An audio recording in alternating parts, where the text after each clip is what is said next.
Should Jacob Trouba have been suspended for what happened during the Rangers' 7-4 win over the Boston Bruins? We debate, and we also look ahead to tonight's clash against the Buffalo Sabres. All this and more on today's episode of Locked On New York Rangers. You're Locked On the New York Rangers, your daily podcast on the New York Rangers. Part of the Locked On Podcast Network, your team every day.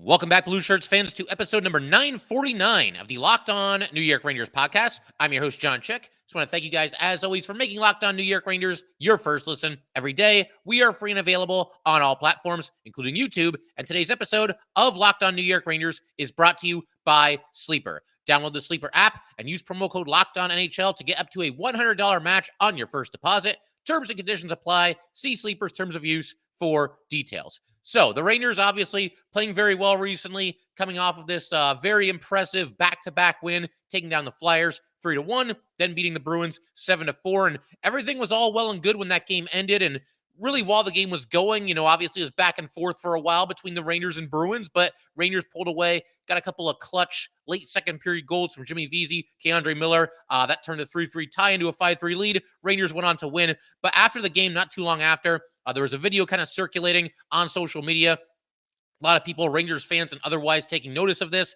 And that video was of a play that occurred early in the second period with the game still tied 3-3 at that point. It kind of flew under the radar a little bit. And the play in question is Jacob Trouba during a play stoppage, right after the whistle had blown. He catches Trent Frederic in the side of the head with his stick. No penalty was called, even though the ref was nearby, and Trouba has since been fined $5,000. However, he will not be suspended. The $5,000, of course, the maximum allowed under the current CBA. And the reason I said just a second ago that it flew under the radar is because neither broadcast mentioned it. Obviously, I'm watching on the Ranger broadcast, MSG, Sam and Joe. They didn't seem to notice, or if they did, they didn't call any attention to it. And same thing for the Bruins broadcast. I watched on YouTube a version of their feed, and their announcers didn't mention it either. So it's one of those things that nobody really seemed to pick up on. But basically, what happened on the play? Once again, game is tied at this point. You've got Coyle taking a shot from the left circle. Quick makes the save. Puck pops into the air. Kind of a dangerous situation for the Rangers. Obviously you're not trying to let them score there. And Bruins got at least one more shot at it, but Quick able to eventually cover the puck, hold for a stoppage. And while all this was happening, during the live play here, you had Trouba and Frederic. They were kind of tangled up a little bit and obviously, fighting for position. Frederick's trying to knock the puck into the net. Trouba's trying not to let that happen. And Trouba was kind of bodying Frederic and trying to move him out of the crease as much as he could and seemed to do a pretty good job with that. But then, of course, you get the play stoppage, and all of a sudden, Jacob Trouba's stick is flying upward, and once again, it catches Frederic in the side of the head. You had Frederic briefly retaliating during the stoppage, and it looked like Frederic said something to the referee, probably looking for a penalty. I'm sure that's probably what he was doing there. I don't think this was done on purpose by Jacob Trouba. They were tangled up during this play. They were engaged. Like I said, they were battling for position on the ice. The whistle had just blown, so at that point, both of them are going to ease up a little bit, but they were kind of tangled up with each other. And if you watch the replay here, when Trouba made contact with Frederic's head with his stick, he was off balance. He was kind of falling backward. Like I said, the two of them were engaged. They were tangled up. Neither one of these individuals is shy about any extracurriculars or, playing physical hockey during the play. Frederic is very noticeable for the Bruins. He's become, I think, among Ranger fans, one of the players that kind of gets under your skin a little bit. Everybody's got a couple players like that, every single team. And Frederic is one of those guys for the Rangers. But again, I don't think that this was done on purpose by Trouba. I'm going to get into greater detail and explain what I think everything happened here.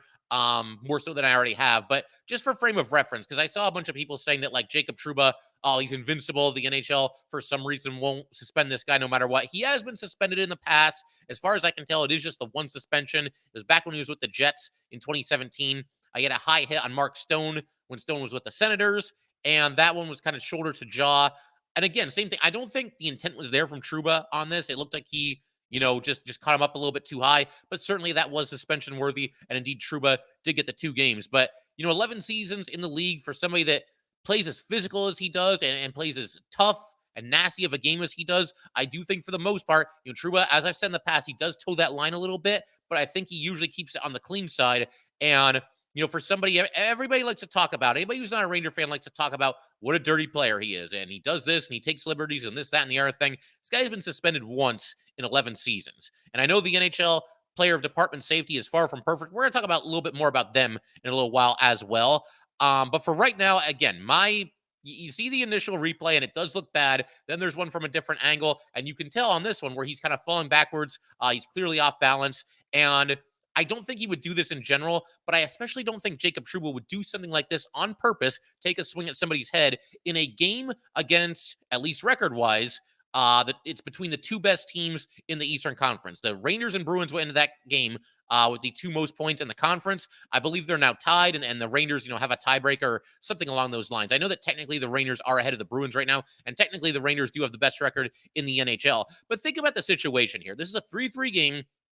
Second period, a lot's already happened. Obviously, a couple of momentum swings this way and that way, even though we're still relatively early in this game.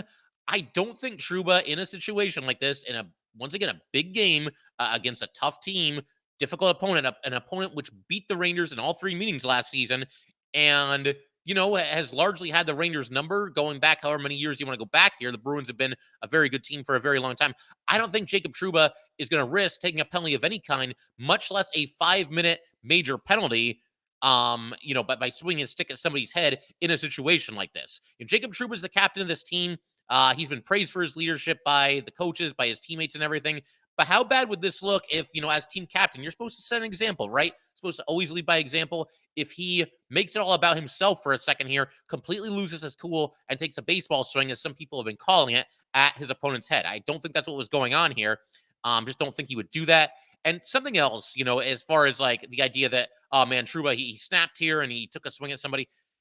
For all the big hits that he dishes out, for all the fights that he gets into, and all the, skirmishes here and there, Jacob Trouba is somebody that doesn't really seem to lose his cool very often on the ice, at least not relative to the style of play that he is known for in this league. You think about, different instances over the years. You think about the game against the Calgary Flames last year when all hell broke loose and it was just a wild game in general, but there's a lot of fighting and a lot of chippiness after the play as well.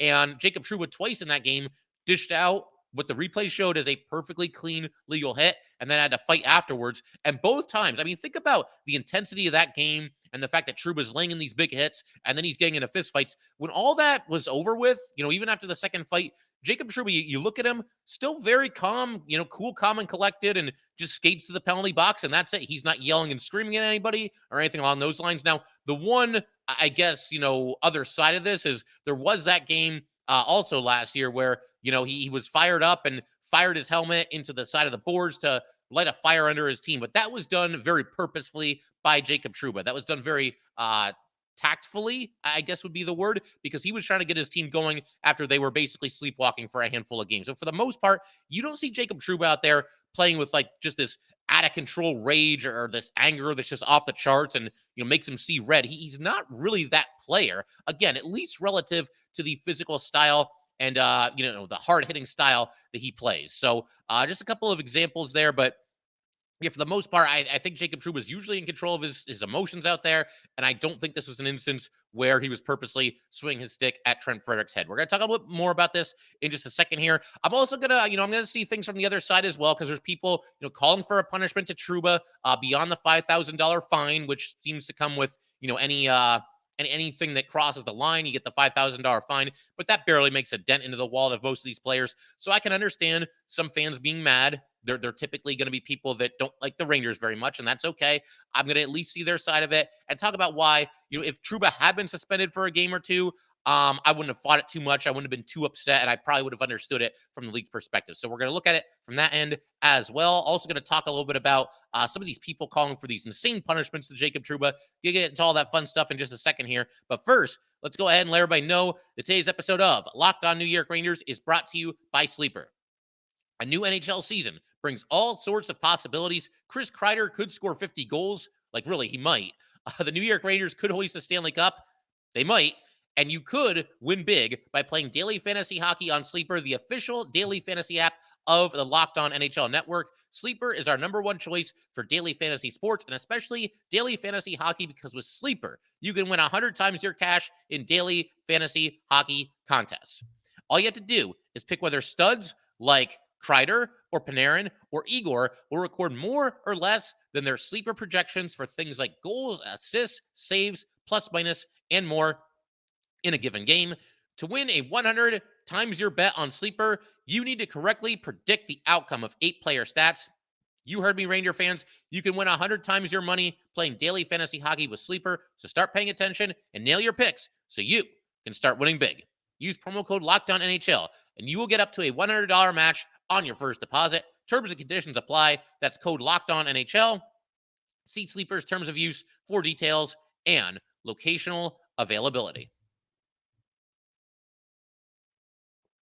All right, we just want to thank everybody, as always, for making Locked On New York Rangers your first listen every day. We are free and available on all platforms, including YouTube. And also want to let you guys know that Locked On has launched the first ever national sports 24/7 streaming channel on YouTube. Locked On Sports Today is here for you 24/7, covering the top sports stories of the day with the local experts of Locked On, plus our national shows covering every league. Go to Locked On Sports Today on YouTube and subscribe to the first ever national sports 24/7 streaming channel. And so, yeah, go ahead and keep everything rolling here. Continue to talk about this situation with Jacob Trouba. Once again, here's my reasoning as far as why, even as a Ranger fan and even as someone who believes that Jacob Trouba was not swinging for the fences, so to speak, wasn't trying to take a shot at Trent Frederic's head here with his stick. I really don't think he was. But as far as a suspension of 1 or 2 games, I really think this is a situation where it could have gone either way. Obviously, for once, it seems things seem to break in favor of the Rangers here. Bottom line is, Trouba, intentional or not, he did hit Trent Frederic pretty hard with his stick in the head. Again, I don't believe it was on purpose. They were tangled up. Trouba was off balance. He was falling backward when it happened. But the thing that I could buy here is that, again, Trent Frederic, he's somebody that'll get under your skin. He's obviously not afraid to mix it up out there. Same thing for Jacob Trouba. What I could believe here, though, is that maybe Trouba, he was trying to tussle with him a little bit and trying to hold his balance. I could believe that maybe Trouba was trying to make contact with Frederic's lower body, the kind of thing that probably wouldn't be called a penalty. It might be called a penalty if the ref saw it, but he didn't even see the stick connect with Frederic's head, so not sure he would have seen that. But for those saying that he should be suspended, the thing you have in your favor here is that, again, I mean, first of all, just look at what happened. There was contact made with Jacob Trouba's stick to Trent Frederic's head, and whether there was intention to do that or not, which once again, I don't believe there was any intention, but even if there was no intention for Jacob Trouba to hit him in the head with a stick, there is a rule that you are responsible for your stick. And if Jacob Trouba, if the people watching this determine that maybe Trouba was trying to slash Frederic in the lower body, but obviously he lost his balance and his stick went higher and he caught him in the head, there is a rule that you are responsible for your stick. And that being the case, even if Jacob Trouba's intention here, if you determine that this was his intention, if it was just to get him in the lower body, like the side of the leg or, whatever it might be, the hip, the fact is that's not what happened. Intention doesn't really come into play here. You're responsible for your stick. That's true when it comes to if you accidentally trip somebody, if you accidentally catch somebody with a high stick during the play, you can still and should still be penalized for that. So I think the same thing kind of holds true here. If Jacob Trouba, if he's trying to, he's just tussling with Frederic and he wants to give him a little whack on the side of the leg, but he accidentally catches him in the head, even if it is accidental, I still think that is fair game for a 1 or 2 game suspension in a situation like this. And I realize, one of the things here that I know is going to happen, me doing this episode, taking this stance, I'm going to hear it from both sides here because the Ranger fans are going to look at this. Not all of them, some Ranger fans were even saying like, okay, this should be at least a short suspension. But there are some Ranger fans that will fiercely defend Jacob Trouba no matter what. And I'm probably going to hear it from them. Oh, that's our captain. How could you do that? And this, that, and the other thing. And then there's going to be some people, there's probably a couple of Penguin fans hate watching this right now. And they're going to let me have it about Jacob Trouba is the dirtiest player in the history of the league. And he should be suspended for at least 55 games for this. And he's lucky they don't kick him out of the league. So I'm fully aware of the fact that there's probably going to be a spirited debate about this. There's already a spirited debate about this. But if you got to get something off your chest, have at it in the comment section. Like I said, I'm sure I'll hear it from both sides on this one, but it comes with the territory, and I'm fully prepared to hear some other spirited opinions, shall we say, from the other hockey fans that are watching this. But I do also have to call attention to this because there's people, and I alluded to it just a second ago, but there's some people that want to take this just way too far. So there are a lot of people on social media calling for Jacob Trouba's head, saying that he should be suspended for this amount of games or that amount of games. And the one that really seemed to pick up a lot of traction and get a lot of attention on Twitter was Ken Campbell. And to be fair to Ken Campbell, he's not the only person saying this, but he is very visible. He's got a pretty large following on Twitter. So he sent out a series of tweets about this whole situation. And I'm going to go through them right now and just kind of share my thoughts on them.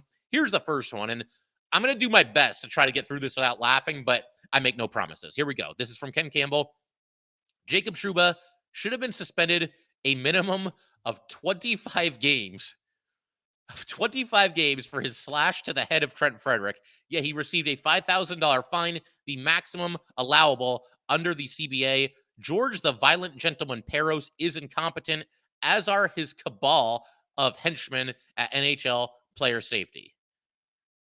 So we've done, 949 episodes of Locked On Rangers. I'm pretty sure that's the first time I've ever said the word cabal. I'm not even 100% sure that I'm saying it correctly. But wow, Ken, is that it? Just 25 games. You're sure you don't want Jacob Trouba kicked out of the league for this? I mean, you might as well go the full 9 yards. He followed up with this tweet. I wonder if the New York Rangers still believe George, the violent gentleman. Okay, this nickname that he's got for Peros, is this a reference to something? I don't really know what this is. But anyway, let me start this tweet over. I wonder if the Rangers still believe George, the violent gentleman Peros, is still unfit to continue in his current role now that their captain has been fined $5,000 for taking a baseball swing slash at an opponent's head when he should have received 25 games. So once again, he's doubling down on this 25-game suspension that obviously would never happen, should never happen. It has to be something a heck of a lot more extreme than this before you're even in that ballpark. Honestly, if Ken Campbell had just said like he should have been suspended for 10 games, that would at least like get me to take it seriously. I'd be like, okay, let me go back to this video. Let me have another look at this. Was this really as bad as he's saying? As soon as he says 25 games, he completely lost me. And I'm sure probably completely lost a lot of you as well. 25 games is just nowhere near what reality is for something like this. And of course, the other thing he's talking about here in this statement is the statement that the Rangers released a few years ago. The whole Tom Wilson debacle, him attacking Panarin and ragdolling him. And that's when the Rangers released that statement that said that they believed that George Peros is, I believe they said, incompetent and unfit to continue in his current role. So that was what that was a reference to. And then finally, one final tweet here from Mr. Ken Campbell. He said he tagged at NHL player safety is more of a contradiction of terms at this point. It's a complete joke. So the one thing that I'll agree with him through this entire, dialogue that he had on Twitter is that, yeah, there is a lot of inconsistency when it comes to NHL rulings. That's true whether we're talking about, goals being reviewed. We've said a lot about that on this podcast. It feels like we're getting to the point where the NHL doesn't know what a distinct kicking motion is. The NHL is getting to a point where they don't really know what conclusive evidence is. And yeah, to be fair, there also seems to be a lot of inconsistency when it comes to player punishment. Sometimes it feels like they just spin the wheel, and that's just the way it goes. We see players do things that don't look that bad, and they get suspended. We see players do things that look really bad, and there's no suspension. I still say this one with Jacob Trouba could have gone either way. Obviously, it went the Rangers' way here, no suspension at all. If he had been given a game or two, I would have been okay with that.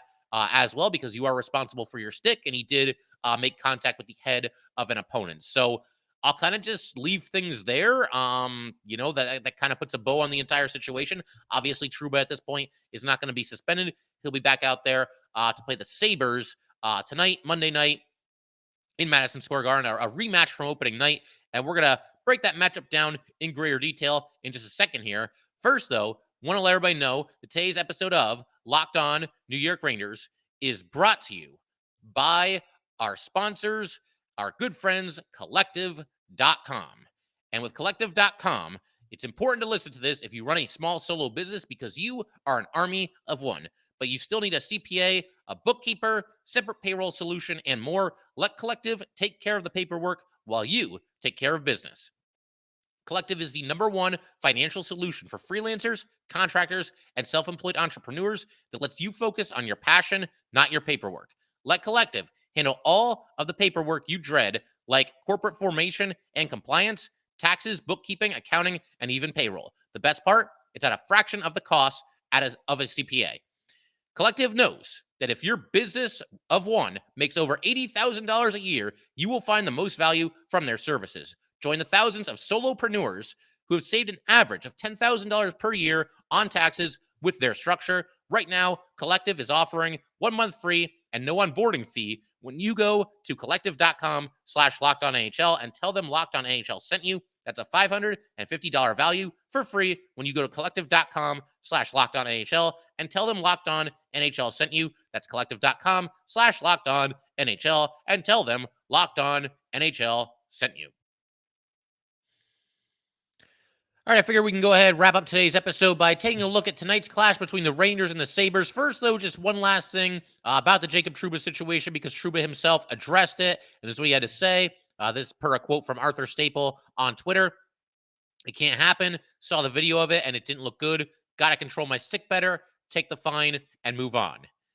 And he also did mention that it was 100% accidental, so that's up to you. That's whether you want to believe Jacob Trouba or not. Again, this whole time, I've been saying, we'll continue to say, I don't think that he, by any means, was swinging his stick for Trent Frederic's head. That's just my opinion. A lot of people have a lot of opinions on this, and like I said earlier, go ahead and make your voice heard in the comments section there. So definitely looking forward to that, and also looking forward to the Rangers playing the Sabres Monday night in Madison Square Garden. Once again, a rematch from opening night. On opening night, you had just an excellent defensive game by the Rangers. They basically gave them fits. The Rangers won the game 5-1. Lafreniere, of course, scored the first goal of the season. Kreider ends up with 2 goals and an assist because of Benajad with 3 assists and Panarin with a goal and an assist. Igor Shesterkin was very good in net. He had a lot of help defensively, like we mentioned earlier, but he stopped 24 of 25 shots. So Stars were really out for the Rangers in this game. And as far as a record check here, the Rangers now 15-3-1, obviously still in first place in the Metro Division. The Rangers have also won 7 out of 8 or 13 out of 15 if you'd like. You can pretty much go with any amount of games you won, and it's a good record for the Rangers because basically we're approaching the quarter point of the season, and the Rangers, it's essentially just one long, sustained period of excellent hockey. They really have not had a point where they've struggled this season. There have been some hiccups here and there, sure, but again, you cannot understate just how impressive this start to the season is for the Rangers, and once again, the best record in hockey. The Sabres now 9-10-2. That is tied for second to last in the Atlantic Division. They have lost 5 of their last 8 games, although 2 of those losses did happen in overtime. And most recently, the Sabres were in action in New Jersey against the Devils on Saturday. They lost that game 7-2. And as far as players to watch on the Sabres, it's mostly the guys you would expect. Jeff Skinner off to a good start. He's got 10 goals and 17 points. He's a sniper, absolutely wicked shot. So anytime the puck is moving toward Jeff Skinner, you certainly have to be aware of it. Just one of the best pure shooters, in the game. So he's off to a nice start. Rasmus Dahlin has 17 points. Casey Middlestad also has 17 points. So those guys, those 3 right there, kind of leading the way offensively for the Sabres. Also of note with Buffalo is that they have 3 goals who've made between 5 and 10 starts this season. 3 goalies, that is. One of them is Devon Levi. I don't remember, if I'm being completely honest here, but that name might be familiar to Ranger fans because he just got his start in the NHL last season and played well twice against the Rangers, beat them both times, gave up just 2 goals both times, but he is not starting right now, or at least that's the belief that he's not starting, because as of this recording, Ukko-Pekka Luukkonen, and again, I'm probably not saying that 100% right either, but we'll just wait to see how Sam says it tonight. But he's listed as the likely goalie for the Buffalo Sabres in this game. He's faced the Rangers 3 times in his career, is 0-2-1. But in those 3 games, has only given up a combined total of 7 goals. So it's not like the Rangers have let him up either. He's done fairly well against the Rangers. And for the Rangers, also listed as likely is Igor Shesterkin. I'd be pretty surprised if it's not Igor. Obviously the Rangers had the back-to-back against the Flyers and the Bruins, and Igor played against the Flyers, and then Quick played against the Bruins. So I think it's probably back to Igor in this one, and it's not like there's another back-to-back for the Rangers here. So I think Igor will probably be in net, and obviously Quick played in the most recent game, and Igor was outstanding the last time he played. There's really no reason to believe it's not going to be Igor. And that's even more true, I guess, when you look at this. I mean, it would be him regardless of how he's done against the Sabres in his career. But Igor has been fantastic against the Sabres. 8-0-2 with a 166 goals against average and a 941 save percentage. He has one shutout against Buffalo. And in his 10 starts against the Sabres, he has allowed more than 2 goals only once. So he's got very good track record there. So we'll see what happens tonight. Definitely looking forward to this one. And obviously, we hope that the Rangers can basically just keep rolling here. One other thing I want to mention here before we call it, though, some of you guys in the comment section on YouTube have been telling me to bring back the intro theme, which is, of course, Leave the Lights On from our good friends in Pacifier. And they were nice enough to allow me to use that song when I reached out to them a few years ago. Super cool. Saw them for the first time on the 311 cruise many years ago, and they were awesome. Just a really good group of dudes and just really down to earth, very friendly. And can't thank them enough for letting us use the song here. And obviously, a lot of you guys are fans of that song as well. Here's what's going on right now. So in the audio version, the song is still there. The video version, obviously on YouTube, it's not there because I haven't really figured out the best way to kind of incorporate it. With the audio version, it's easy because, you know, I record the entire episode and then I put the song in there after, and I just kind of drop the volume when I start talking, and you can kind of hear it in the background. So it's very easy there. To do that for video, it's a little bit trickier. You know, we've got the cold open, we've got that Ranger video that plays in the beginning of every YouTube episode. So I know there's a way to do it, but like, am I gonna play the song and just like sit here? Somebody said I should be doing air guitar while it's happening. I don't know. I guess there's a lot of different options, including the air guitar. But I'm gonna keep messing with it. I'm gonna see if there's a way that I can kind of work it in pretty seamlessly, because enough of you guys have said that you like the song, you like that as the intro. So I'm gonna do my best. It might take some time. I gotta do some trial and error here, but we'll try to get it back into the episodes. But you know what? If you like that song, don't sleep on Pacifier in general. Go check them out wherever you're hearing or watching this show right now. Pacifier is here too. Passafire. Great band. A lot of good songs beyond Leave the Lights On that we use here. They do a lot of rock, a lot of reggae, so definitely check them out as well. They actually, over the summer, they were in New York. They were opening for Revolution, another great band. So yeah, I mean, definitely check them out, give them some support. Like I said, really cool group of dudes, and can't thank them enough for, letting us use their song over the years. And like I said to you guys, I will do my best to try to work that back in to the YouTube version of these episodes. But that will do it for today, guys. Once again, if you'd like to get in touch with this podcast, please send an email to lockedonnyrangers@gmail.com. Once again, that is lockedonnyrangers@gmail.com. Definitely give us a follow on Twitter as well, at @LO_NY_Rangers. Once again, that is at @LO_NY_Rangers. And definitely subscribe to Locked On New York Rangers YouTube channel. Thanks again, guys. I will see you next time.